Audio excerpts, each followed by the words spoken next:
Kita akan membaca firman Tuhan dari 1 Korintus pasal 11. 1 Korintus pasal 11 ayat 2 sampai dengan ayat 16. Kita akan membacanya dengan berbalasan ayat 2, saudara ayat 3 dan seterusnya sampai 16. Aku harus memuji kamu sebab dalam segala sesuatu kamu tetap mengingat akan aku dan teguh berpegang pada ajaran yang kuteruskan kepadamu. Ayat 3.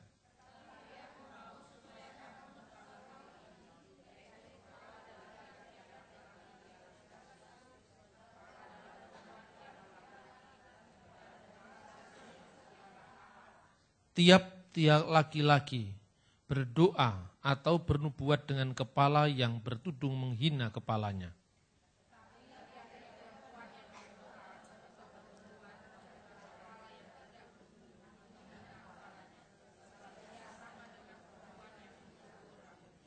Sebab jika perempuan tidak mau menudungi kepalanya, maka haruslah ia menggunting rambutnya. Tetapi jika bagi perempuan adalah penghinaan, bahwa rambutnya digunting atau dicukur, maka haruslah ia menudungi kepalanya.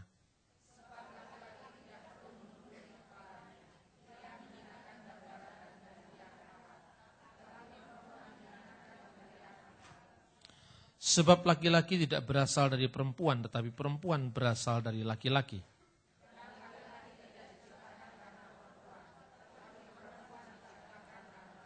Sebab itu perempuan harus memakai tanda wibawa di kepalanya oleh karena para malaikat.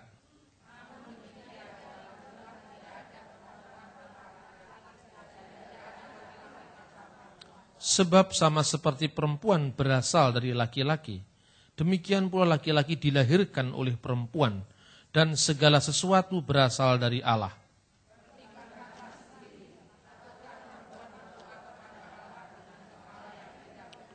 Bukankah alam sendiri menyatakan kepadamu bahwa adalah kehinaan bagi laki-laki jika ia tidak berambut panjang?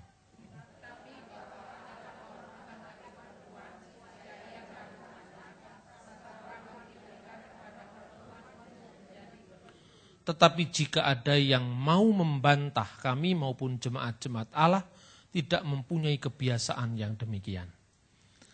Nah, saudara-saudara yang terkasih dalam Tuhan, ayat-ayat ini memang sulit dipahami tanpa melihat konteks sejarahnya.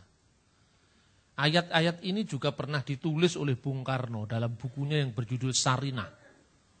Dalam buku itu Bung Karno menyalahpahami ayat-ayat ini seolah-olah kekristenan itu mensubordinasikan perempuan di bawah laki-laki.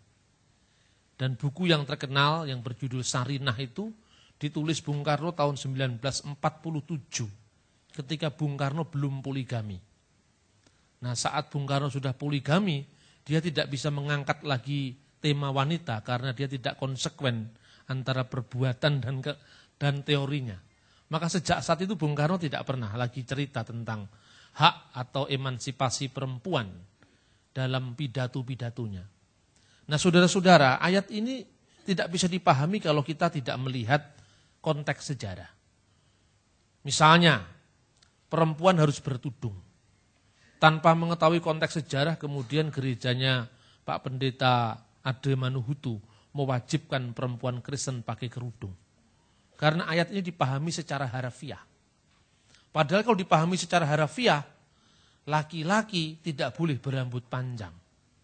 Padahal Yesus berambut panjang. Dalam pemahaman yang harafiah pula, kemudian orang saksi Yehova setiap menggambar Yesus, Yesus rambutnya cepak kayak militer. Karena ayat ini tidak layak perempuan laki-laki berambut panjang. Nah, karena itu membaca Alkitab itu mesti tahu konteks sejarah. Nah, kalau misalnya dipaksakan seperti itu, laki-laki tidak layak kalau berambut panjang. Perempuan harus menudungi kepalanya karena itu kemuliaan malaikat-malaikat. Laki-laki tidak boleh menudungi kepalanya. Ini bertentangan dengan kebiasaan Yahudi. Dan Yesus tidak pernah menegur laki-laki yang menudungi kepalanya. Karena dalam setiap sembahyang justru laki-laki di Yerusalem harus memakai kipa. Kipa itu topi kecil sebesar begini ditaruh di sini. Kalau Anda masuk ke dalam sinagog Yahudi tembok ratapan, memorial David di Yerusalem, tidak pakai itu diusir sama rabi.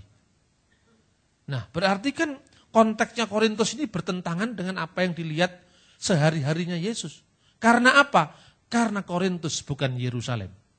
Konteks di mana Yesus berkarya dengan konteksnya Paulus berkarya itu berbeda. Nah, saudara-saudara, ada 3 hal di mana wanita dibatasi dalam kebudayaan Yahudi. Yang pertama, wanita tidak boleh menjadi imam. Wanita tidak boleh menjadi pemimpin ibadah. Yang kedua, wanita tidak boleh campur di dalam ibadah bersama laki-laki. Dan yang kedua, dan yang ketiga, wanita tidak boleh menjadi saksi di pengadilan. Ini budaya Yahudi pada zaman Yesus. Kita akan melihat bagaimana ketiga hal ini dilanggar oleh perjanjian baru. Artinya bahwa melalui Yesus tidak ada lagi jarak antara laki-laki dan perempuan. Pertama, perempuan tidak boleh menjadi pemimpin ibadah, termasuk menjadi pengkhotbah, pendeta. Nah, pendeta Yahudi maksudnya. Kenapa? Orang Yahudi itu mengenal hukum namanya nedarot. Nedarot itu hukum kenadziran. Hukum tahir. Tahir itu suci dalam pengertian bersih. Perempuan itu punya tamu bulanan yang namanya menstruasi.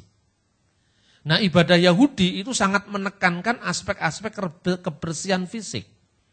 Nah, menurut hukum Taurat, perempuan yang lagi haid tidak boleh ikut dalam komunitas ketika beribadah.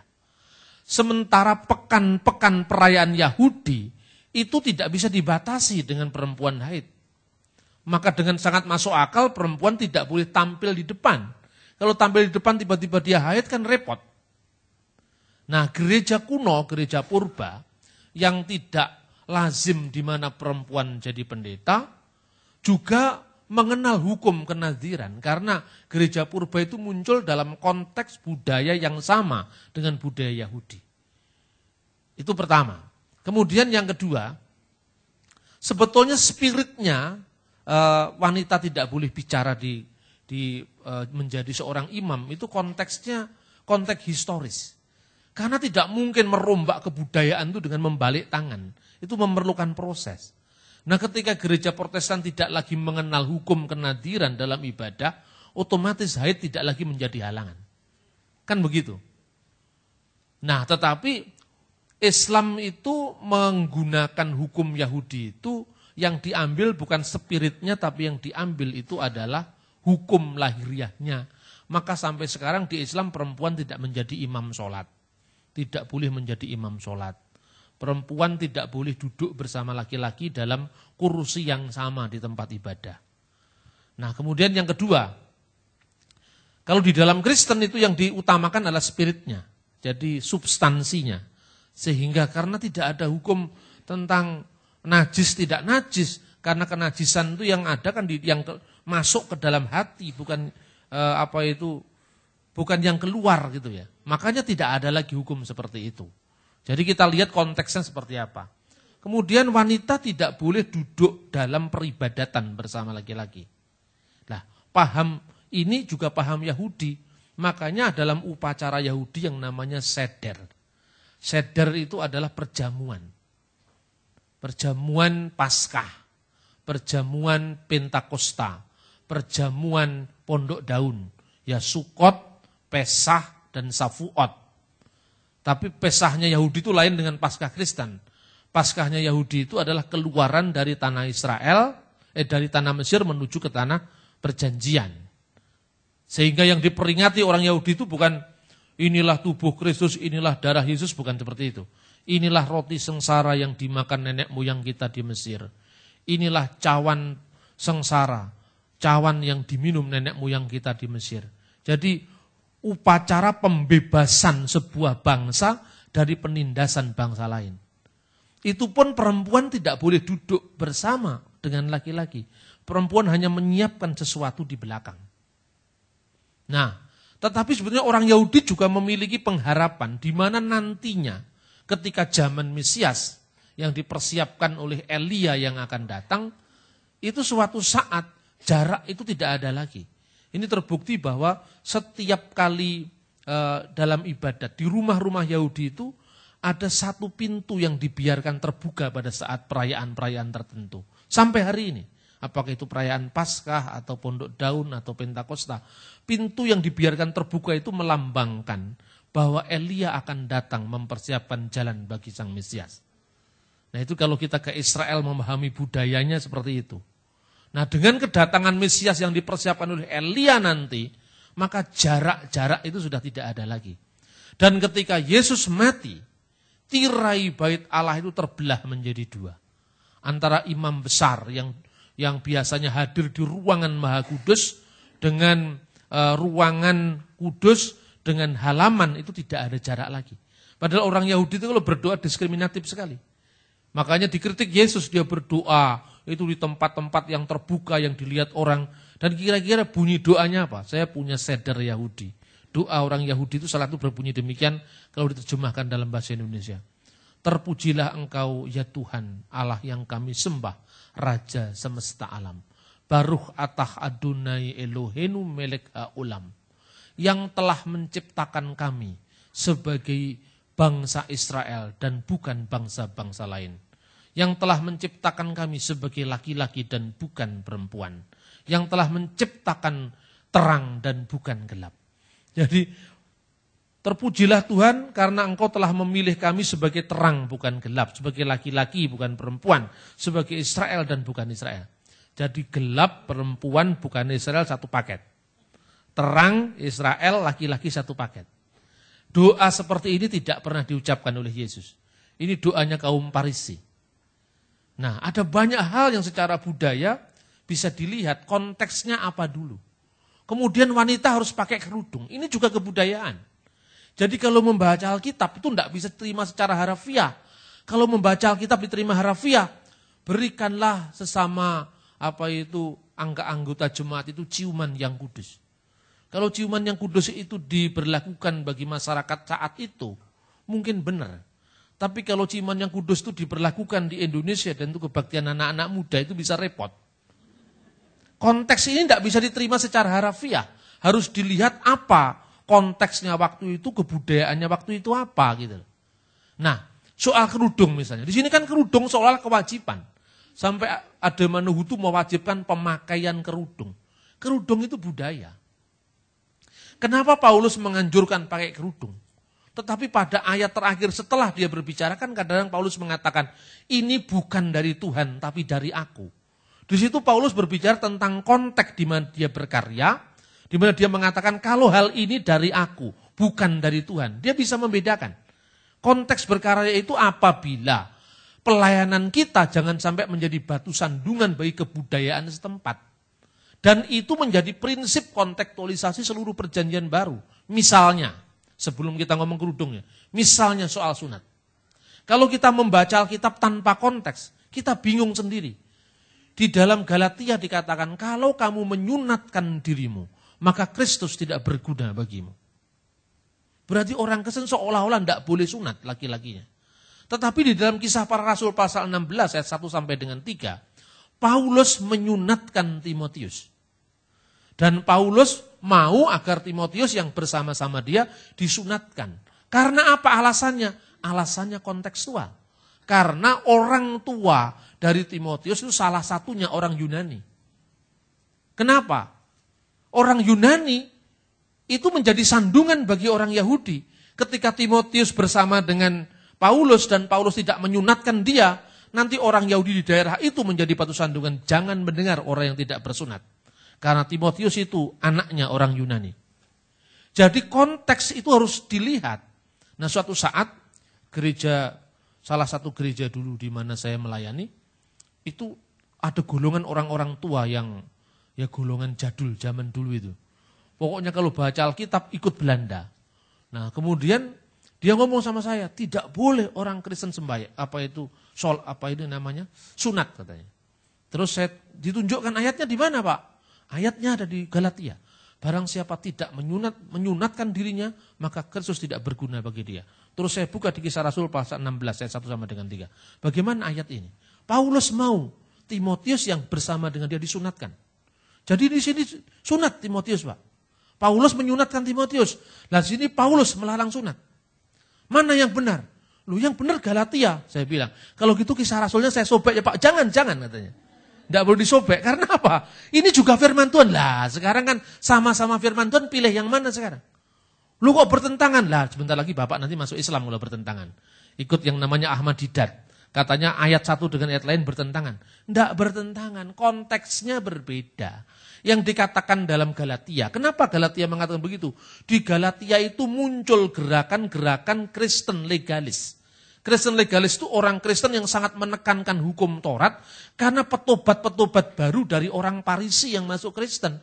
Kemudian membawa paradigmanya yang lama dipaksakan kepada jemaat. Lalu Paulus mengkritik Kristen-Kristen legalis itu mengatakan, jikalau kamu menyunatkan dirimu untuk maksud keselamatanmu, untuk apa Kristus mati di salib? Sunat saja kok gitu loh. Kalau kamu mau sunat, sunatlah. Kalau enggak, ya enggak apa-apa gitu loh maksudnya Paulus itu.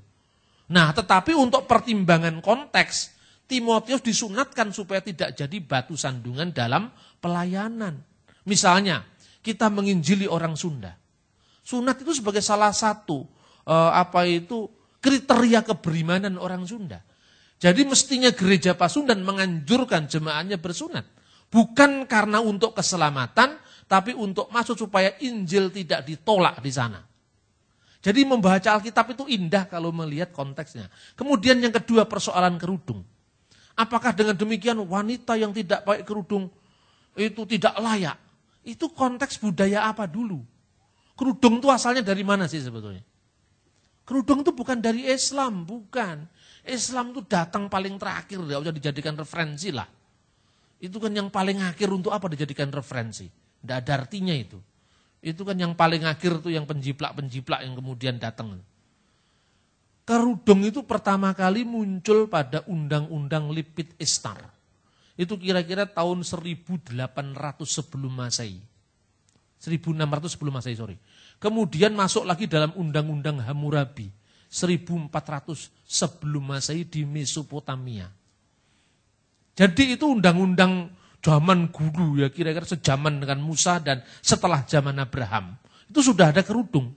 Kerudung itu lambang stratifikasi sosial satu. Kedua, kehidupan Timur Tengah itu kehidupan yang alamnya memang sebaiknya memakai kerudung. Sebab kalau waktu debu, angin musim, itu kan debunya kemana-mana. Makanya rumahnya orang-orang Timur Tengah, orang Mesir, Libanon kan warnanya coklat semua. Sebab kalau dicat putih, coklat juga akhirnya. Makanya kalau di Israel, itu yang namanya gedung-gedung itu dianjurkan pemerintah, warnanya sama dengan warnanya batu dan debu. Makanya Anda lihat tidak ada gedung hijau, gedung merah di Israel.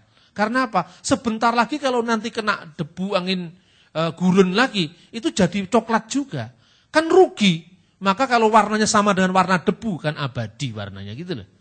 Jadi kalau yang seperti itu masa kita samakan dengan Indonesia, kan nggak sama. Pertama alasan konteks budaya, kedua alasan alam sekitar. Di mana kita membaca kisah Alkitab tentang kerudung. Kisahnya Yakub dengan Lea. Bukan hanya kerudung, purdah. Purdah itu yang kayak ninja itu cuman kelihatan matanya itu. Ya kan? Itu ceritanya apa? Yakub bekerja 7 tahun di paman Laban, kan gitu kan ceritanya. Dia kepingin naksir anaknya yang namanya Rahel. Tetapi kemudian waktu saat pengantin itu dipertemukan, ya kan?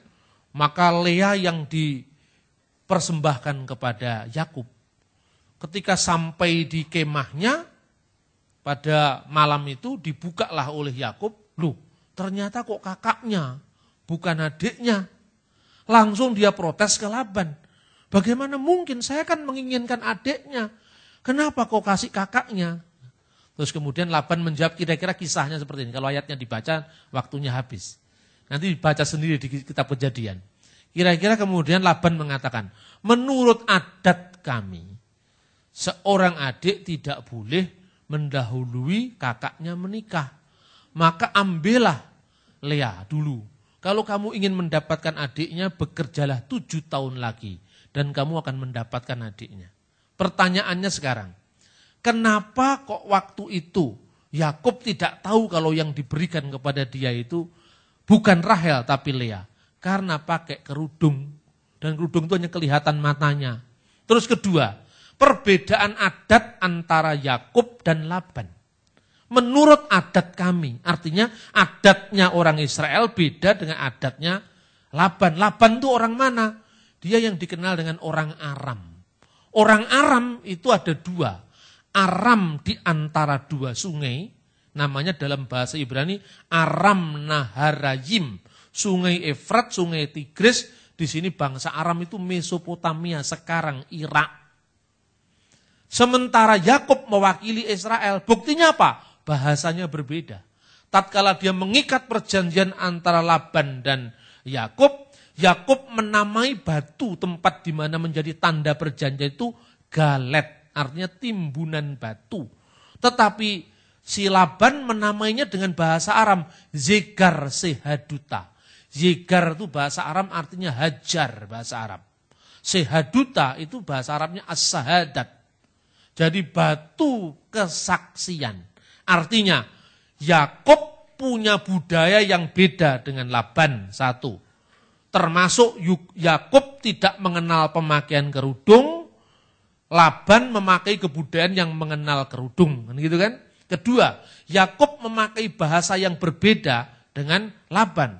Yakub memakai bahasa Ibrani, Laban memakai bahasa Aram. Jadi lewat sejarah love story dari para bapak bangsa ini menunjukkan bahwa kerudung itu masuk pertama kali di kebudayaan Yahudi sejak zaman Yakub. Sebelum itu kerudung tidak dikenal dengan kebudayaan Yahudi. Lalu setelah itu masuk dalam kitab Talmud. Kitab Talmud itu kitab hukumnya orang Yahudi. Kemudian diteruskan oleh orang-orang Kristen Ortodok di Timur Tengah, di Rusia, di Eropa Timur. Nah, maka kita bisa lihat bagaimana orang-orang Kristen kalau sembahyang di gereja juga pakai jilbab, pakai apa itu penutup kepala. Bisa dilihat lah ini. Ini orang-orang Kristen Ortodok kalau sembahyang pakai penutup kepala. Ini menunjukkan bahwa sebetulnya ini bukan kebudayaan Islam. Ini kebudayaan Timur Tengah. Tetapi orang Kristen yang seperti ini pun kalau di Australia tidak pakai kerudung lagi. Karena kebudayaannya lain. Jadi untuk apa ada Manuhutu harus mewajibkan kerudung? Karena dia tidak tahu konteksnya. Gitu loh. Bapak, Ibu, Saudara-saudara. Jadi ini beda. Lalu ketika kerudung itu bentuknya kan lebih banyak seperti yang disampirkan gitu aja. Kayak kerudungnya Bu Mega itu. Tapi kalau kerudung yang seperti ini, itu sebetulnya menghina ciptaan Tuhan itu. Karena rambut tidak bisa dikasih bernafas. Itu cepat rontok gitu rambutnya. Makanya saya bilang kalau lihat orang-orang pakai kerudung model begini, tak dongak-dongak nih gundel. Karena itu tidak menghormati ciptaan Tuhan. Loh, rambut tuh perlu bernafas. Kalau rambut dibuntel begini kayak lepet itu ya rusak rambut kita kan. Nah ini saudara-saudara. Jadi orang yang tidak tahu konteks ketika membaca kitab suci itu bahaya. Coba lihat. Dulu orang Islam pakai kerudung seperti ini. Almarhum nenek saya berasal dari pesantren NU. Dulu seperti ini.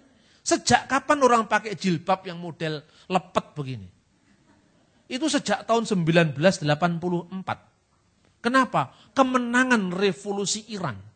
Di mana tumbangnya Syah Iran oleh Ayatollah Ruhollah Khomeini. Itu dianggap kemenangan Islam atas dunia barat. Dan sejak saat itu kerudung menjadi tren di kalangan Islam. Namanya jilbab. Padahal konteks aslinya jilbab dalam Al-Quran itu penutup ruangan, bukan penutup kepala. Ini betul. Jadi ketika Quraisy Shihab menulis bahwa jilbab tidak wajib bagi orang Islam, dia dikafir-kafirkan. Quraisy Shihab kan pernah menulis judulnya jilbab. Dia mengatakan jilbab itu kebudayaan. Jilbab itu bukan sarana keagamaan. Jadi dengan melihat ini ada konteks di mana orang Kristen waktu itu berbeda dengan konteks kita sekarang. Makanya Paulus tidak berani memutlakkan ayat 16. Tetapi jika ada orang yang mau membantah kami maupun jemaat-jemaat Allah tidak memiliki kebiasaan yang demikian. Karena kebiasaan seperti ini beda dengan di Yerusalem. Di Yerusalem, di daerah Yahudi, laki-laki rambutnya panjang tidak jadi masalah. Tapi begitu di Korintus menjadi masalah. Nah, termasuk perempuan tidak boleh duduk bersama-sama laki-laki dalam satu tempat ibadah. Oleh karena itu tidak masuk akal apabila kita melihat tulisannya The Da Vinci Code ya. Dan Brown itu seolah-olah dalam gambar perjamuan akhir. Itu ada salah seorang yang ikuti perjamuan yang kelihatannya manja itu. Seperti perempuan tidak pakai jambang. Ya itu bisa dilihat itu yang panjang begini ngelendet ke sini. Katanya itu Maria Magdalena. Padahal bukan Maria Magdalena. Itu yang seperti ini, ya ini. Nah, orang barat itu diterima aja mentah-mentah. Oh iya ini Maria Magdalena. Kemudian langsung digubung-gubungkan. Tanda rahasia. Bahwa katanya cawan itu artinya rahim perempuan. Itu pengawuran betul itu. Gombale mukiyo betul itu. Karena dia tidak mengerti budaya Yahudi. Dan meja kayak gini pun tidak dikenal zaman Yesus. Kalau saudara-saudara ke Israel, nanti saya tunjukkan tempat. Di mana perjamuan akhir yang benar itu. Itu tidak seperti ini mejanya orang Prancis ini. Mejanya orang Itali ini. Tidak ada meja seperti ini. Jadi dalam perjamuan orang Yahudi yang namanya seder, itu mejanya berbentuk letter U. Kemudian mereka melingkar ke situ dan lesehan. Itu tidak duduk di kursi, tapi lesehan. Tapi tidak apa-apalah ini supaya orang barat ngerti ya ini. Ya kan? Ini kan gambarannya orang barat. Jadi tidak mungkin gambar Israel zaman Yesus kok rujukannya Leonardo da Vinci dari abad pertengahan. Itu kan secara metodologi sudah tidak pas. Nah, jadi itu bukan Maria Magdalena. Itu sebetulnya kalau dalam ikonografi, seni ikon gereja, itu adalah Rasul Yohanes.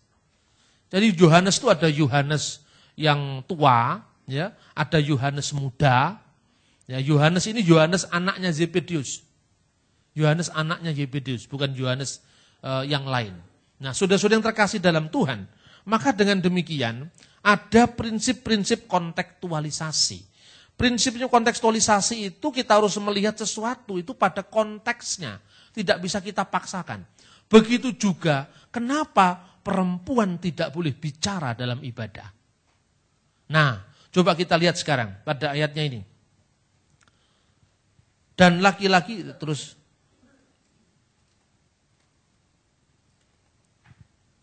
Di sini disebutkan bahwa tetapi tiap-tiap perempuan, ini ayat 5, yang berdoa dan bernubuat dengan kepala tidak bertudung, menghina kepalanya, sebab ia sama dengan perempuan yang dicukur rambutnya. Di sini ditekankan aspek apa?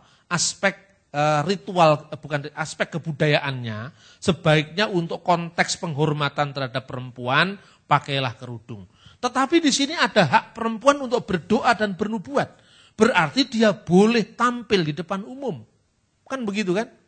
Laki-laki boleh bernubuat, perempuan boleh bernubuat, perempuan boleh berdoa, dan perempuan memang boleh berdoa di depan umum.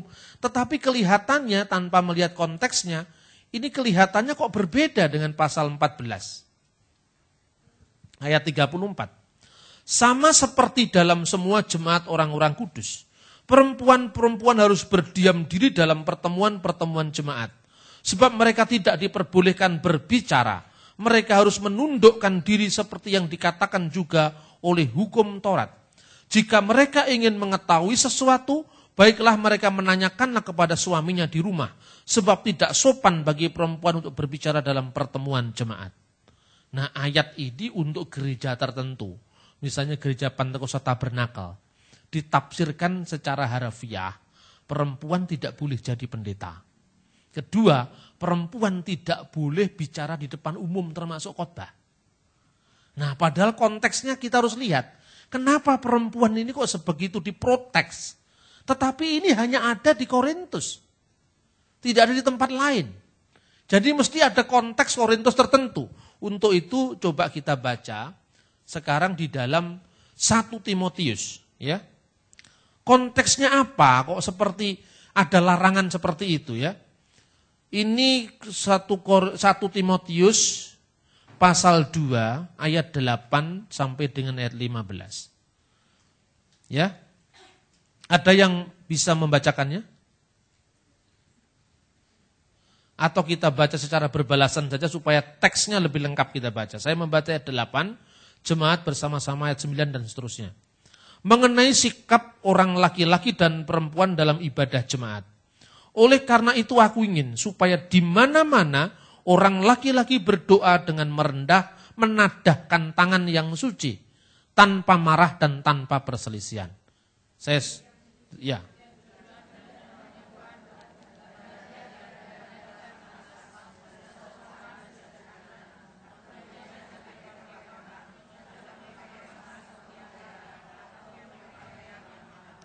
Tetapi hendaklah ia berdandan dengan perbuatan baik, seperti yang layak bagi perempuan yang beribadah.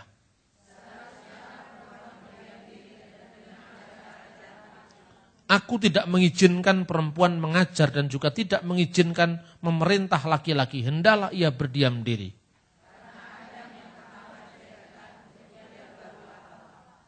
Lagi pula bukan Adam yang tergoda, melainkan perempuan itulah yang tergoda dan jatuh ke dalam dosa.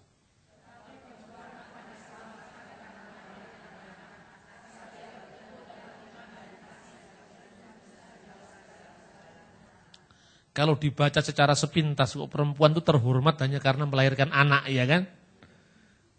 Ini kan apa bedanya dengan 3M dalam kebudayaan Jawa?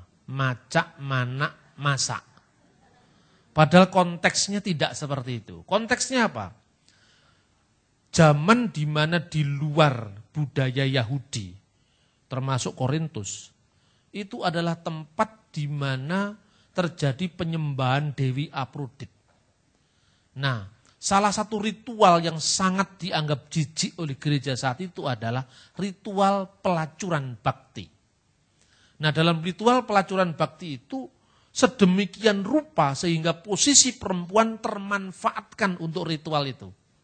Maka dengan rambut yang berkepang-kepang, dengan hiasan yang sedemikian rupa, karena dia dianggap sebagai pengantin yang dipersembahkan. Nah, kalau perempuan dimunculkan dalam konteks yang seperti ini, itu tidak menguntungkan. Artinya apa? Lebih banyak mudorotnya ketimbang manfaatnya, gitu loh. Tetapi kalau di Israel boleh. Buktinya apa? Orang-orang yang dekat dengan Yesus itu adalah perempuan. Kemana-mana ikut Yesus, yang mengurus keuangannya, yang mengurus teknisnya. Dan ketika Yesus disalibkan, ditunggui di bawahnya perempuan. Ada Maria Magdalena, ada Maria istri Kleopas, ada Bunda Maria. Di situ perempuan selalu dilibatkan. Dan yang terakhir, jadi ini konteksnya bukan sama, di semua tempat tidak sama. Makanya dalam konteks ketika ada penyembahan Dewi Afrodit dengan ritualnya pelacuran bakti, perempuan itu sedemikian rupa sehingga bagi masyarakat Korintus dan sekitarnya itu dianggap seolah-olah tidak berarti. Lah ketika perempuan muncul dalam ibadah, apa mau didengarkan orang? Ini kan sama dengan konteksnya ketika Timotius disunat. Ketika yang mengabarkan Injil itu orang tidak bersunat, jangan dengar dia karena dia orang Yunani, kan begitu. Akhirnya jadi batu sandungan bagi orang setempat. Jadi itu luar biasa kitab suci.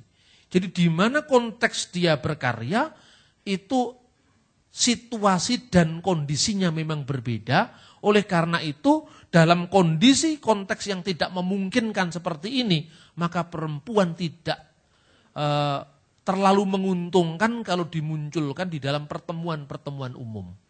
Tetapi biasanya gereja itu memahami Alkitab tekstual, tidak kontekstual. Akibatnya apa? Muncul penafsiran yang seolah-olah secara harfiah ini harus diterima. Dan begitu saudara-saudara. Yang terakhir dan ketiga ya, perempuan tidak boleh menjadi saksi di pengadilan. Jadi perempuan tidak boleh menjadi saksi di pengadilan. Ini tercermin sampai hari ini di negara-negara Islam. Perempuan kesaksiannya hanya diterima separuh dari kesaksian laki-laki. Di Afghanistan, di Pakistan, perempuan gak ada harganya. Indonesia itu lebih bagus. Karena kalau si suami mau poligami harus ada izin dari istrinya. Itu yang paling berjasa adalah Ibu Tin Soeharto. Jadi kita harus memberikan respek pada Ibu Tin karena dia menambahi dalam syariah Islam izin istri. Padahal di syariah Islam tidak ada. Itu jadi Ibu Tin lebih hebat daripada syariat Islam karena dia bisa mengalahkan syariat Islam. Lewat undang-undang perkawinan nomor 1 tahun 74. Makanya yang namanya cerai di Indonesia itu ada 2. Cerai gugat dan cerai talak. Cerai talak itu haknya laki-laki untuk mentalak istrinya. Bahkan ketika si suami sudah mengatakan, saya telah akan memulangkan kamu ke rumah orang tuamu. Itu talak 1 sudah jatuh. Padahal hanya dia ngomong begitu. Nanti dia ngomong lagi, kamu itu memang kurang ajar, nggak cocok dengan saya tak balik nih kamu ke orang tuamu. Talak 2. Nanti dia jengkel lagi, dia mengatakan, mulya ning bapakmu. Talak 3. Talak 3 sekali sebut. Itu talak 3 kali sebut. Kalau talak 3 sekali sebut mengatakan, karena saya sudah tidak cocok sama kamu, saya talak 3 kamu. Jatuh langsung talak itu. Dan mestinya pengadilan menunjukkan talak itu. Nah, talak 3 itu tidak bisa langsung kembali kepada suaminya kecuali si istri tadi kawin dulu sama orang lain. Nah, di beberapa negara Islam ada gigolo-gigolo yang memanfaatkan itu. Biasanya anak-anak muda, supaya kamu bisa kembali ke suamimu, kawin dulu sama saya. Bayaran aku piro gitu. Itu terjadi di Iran, di mana-mana terjadi. Maka dulu banyak mahasiswa Indonesia yang memanfaatkan itu. Sebelum konflik di Irak, sebelum konflik Saddam Hussein meletus itu. Karena orang-orang Syiah mengizinkan seperti itu.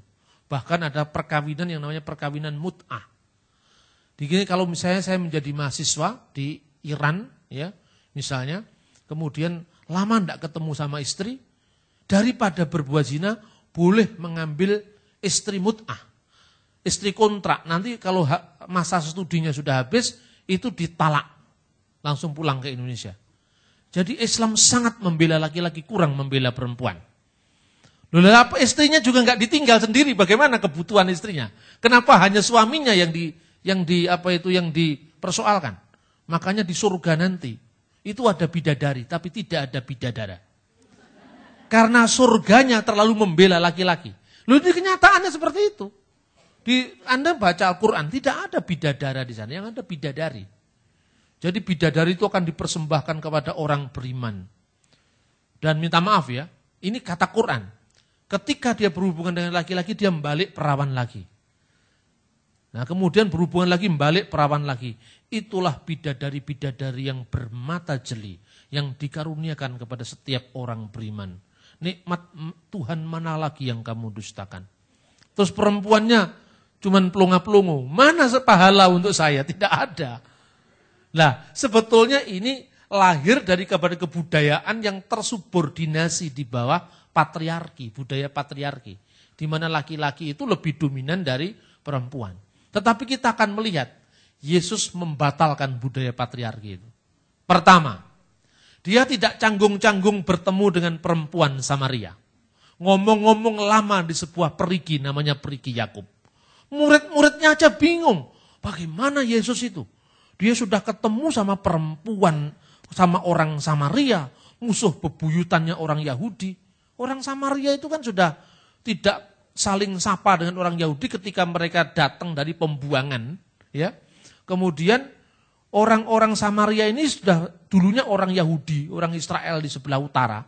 Yang ketika dia dibuang ke Babel, dia kawin-mawin dengan 5 suku yang ada di sana.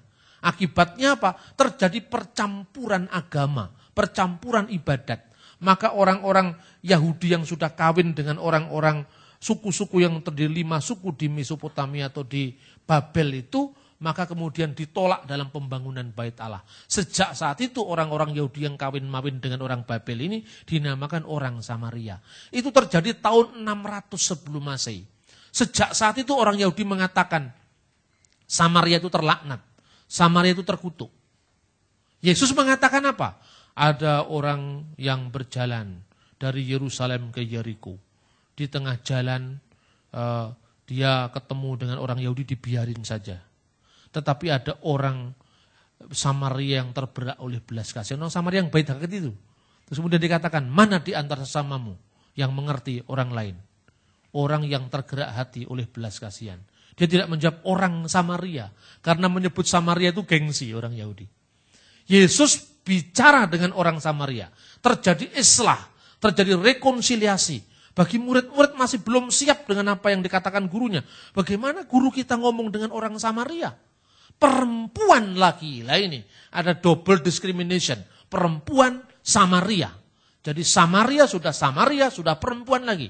Yesus lakukan itu karena dia melakukan rekonsiliasi antar etnis, antar bangsa, dan rekonsiliasi antar gender. Yang kedua, Yesus mengizinkan perempuan jadi saksi kebangkitannya. Kalau kita membaca dalam Alkitab, yaitu Yohanes pasal 20 ayat 11 sampai 18. Siapakah yang menjadi saksi kebangkitan Yesus? Yang pertama kali, Maria Magdalena. Yesus tidak mengizinkan Petrus, tidak mengizinkan Andreas, tidak mengizinkan murid-murid lain yang laki-laki. Tetapi Yesus mengizinkan Maria Magdalena sebagai saksi kebangkitan Kristus.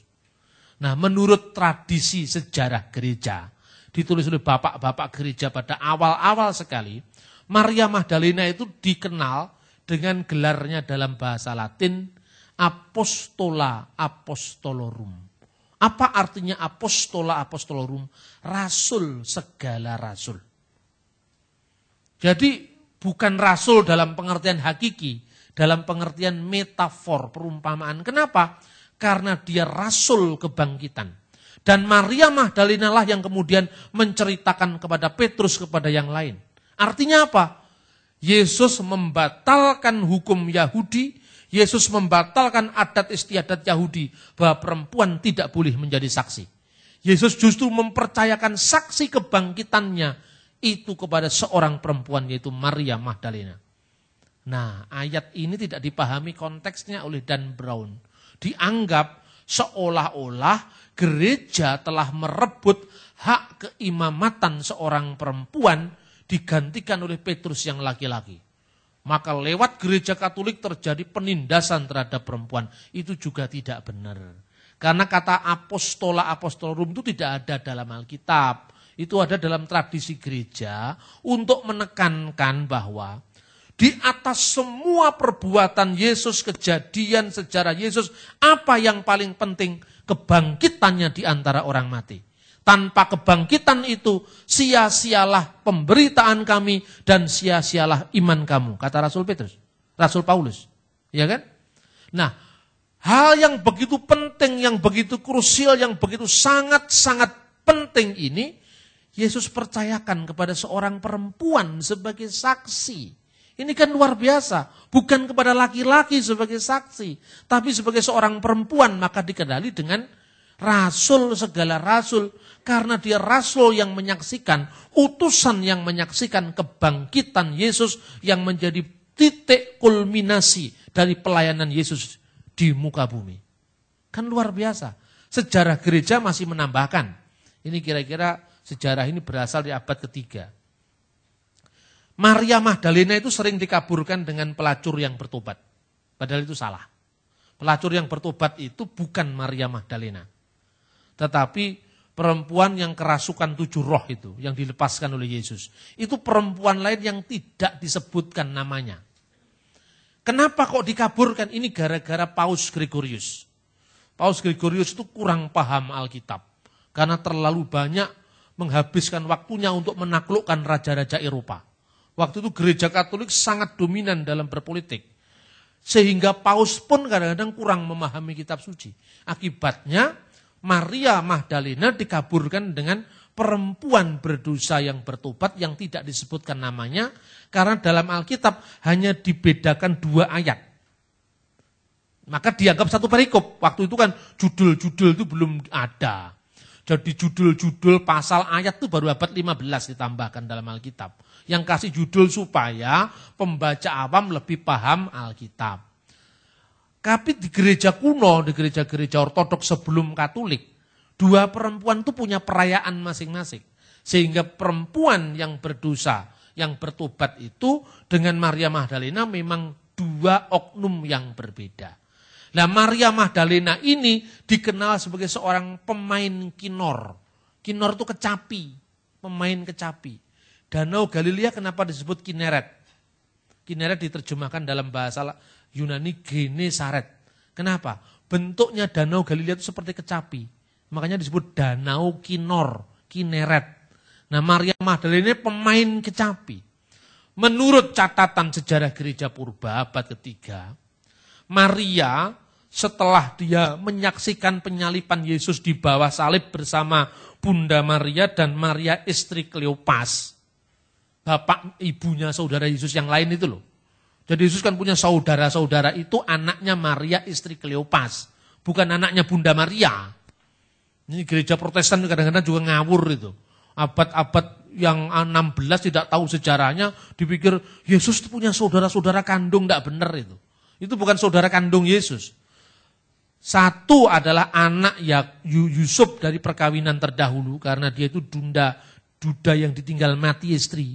Maka dalam gambaran ikon gereja, Yusuf itu kan selalu lebih tua dari Maria. Maria masih berumur 12 tahun waktu itu. Itu menurut catatan-catatan. Kemudian yang kedua, kalau Yudas saudara Yakobus, dan Yakobus itu anak Maria istri Kleopas. Itu jelas sekali dalam Alkitab. Dan kata saudara itu artinya bukan berarti saudara kandung, saudara sepupu bisa, saudara hukum bisa, saudara bangsa bisa, gitu loh dalam Alkitab. Nah, saudara-saudara terkasih dalam Tuhan, kemudian Maria pemain kecapi ini menurut catatan sejarah itu diundang oleh Kaisar Tiberius untuk bermain kecapi. Datanglah dia ke istana Kaisar, lalu dia mengatakan mainkanlah kecapi. Belum dia main kecapi, dia ceritakan tentang kebangkitan Yesus tadi. Karena dia dikenal sebagai Rasul Kebangkitan. Dia ceritakan, wahai Kaisar, Yesus dari Nazaret inilah yang sudah bangkit di antara orang mati. Maka terbahak-bahaklah itu si Kaisar. Kamu diundang ke sini untuk main kecapi, untuk main musik. Bukan untuk cerita ngoyoworo tentang orang mati yang sudah bangkit. Mana ada itu. Marahlah si Maria Magdalena tadi. Di suguhannya Kaisar itu biasanya ada telur-telur mentah. Bukan untuk STMJ, tidak tahu untuk apa waktu itu. Kemudian dipegang dikatakan, lihat Kaisar, Anda tidak percaya dengan mujizat. Dari telur yang mati ini, dia akan menetaskan kehidupan. Sambil tangannya bergetar begini, telur yang putih itu tiba-tiba warnanya merah, warnanya kuning. Seperti ada kehidupan. Sejak saat itu ada tradisi menghias telur Paskah. Ya kan? Kita kan tidak tahu itu, pokoknya kalau Paskah telur dihiasi. Sejarahnya dari mana? Sejarahnya dari Maria Magdalena. Setelah mengatakan, dari sinilah timbul kehidupan. Kamu lihat ini telur yang mati, tidak bergerak. Tapi dengan kuasa Tuhan, dia menetaskan dari kematian itu menjadi sesuatu yang hidup. Nah, itulah kira-kira pandangan Alkitab tentang peranan perempuan. Yang jelas dalam Alkitab, ini bukan hierarki yang menunjukkan stratifikasi martabat, tidak. Laki-laki mahkota perempuan, kemudian Kristus mahkota laki-laki, dan Allah mahkota Kristus. Kan seperti itu kan? Seolah-olah ada jenjang. Perempuan, laki-laki, Kristus, Allah Bapa, kan itu kan? Loh, sekarang kalau Yesus dan Allah Bapa bukan merupakan sertifikasi. Karena Tritunggal itu Bapa, Putra, dan Roh Kudus adalah Allah yang sama.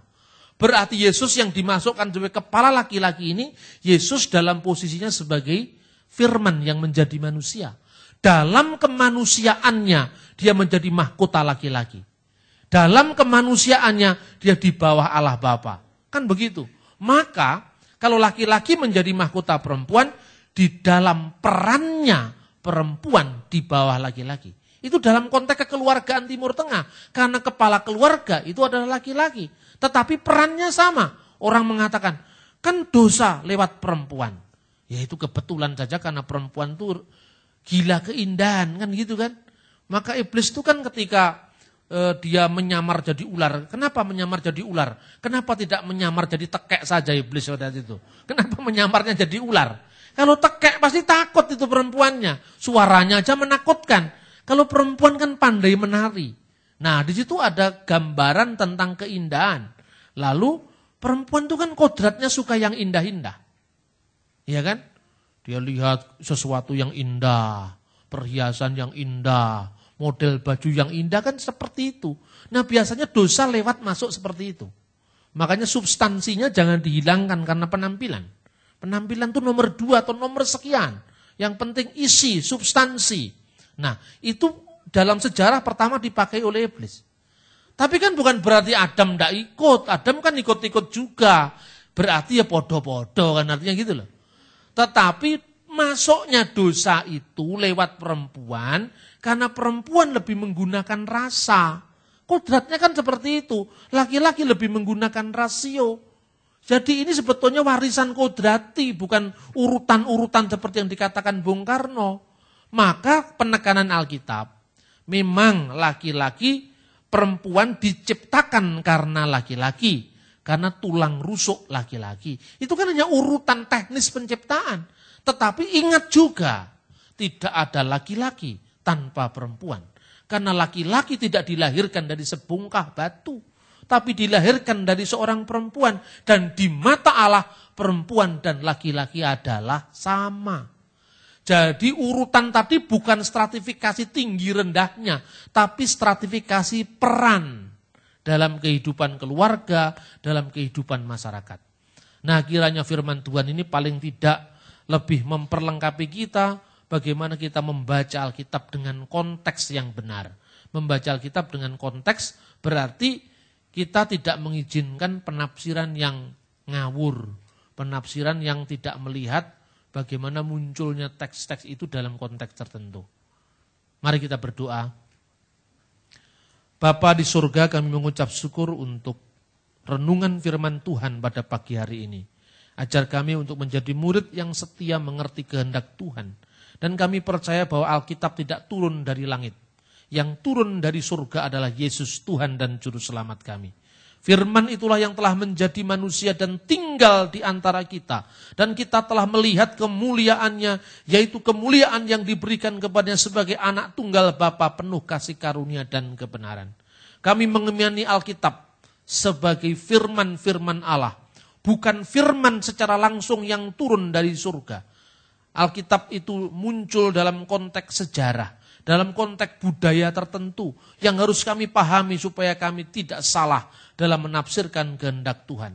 Tetapi Yesus datang, firman Allah itu adalah Tuhan segala bangsa. Dia yang absolut, dia yang mutlak, yang diberitakan oleh firman-firman tertulis yang kami imani sebagai firman-Mu juga. Terima kasih Bapa, ajarlah kami juga untuk semakin mengerti kehendak Tuhan, menekuni dan mempergumulkan peran kami sebagai seorang laki-laki, sebagai seorang perempuan. Apapun yang menjadi tugas kami dalam kehidupan pelayanan, Tuhan memberkati. Terima kasih Bapa, di dalam nama Yesus Kristus kami sudah berdoa dan mengucap syukur. Haleluya, amin. Mari diberkati dengan tepuk tangan.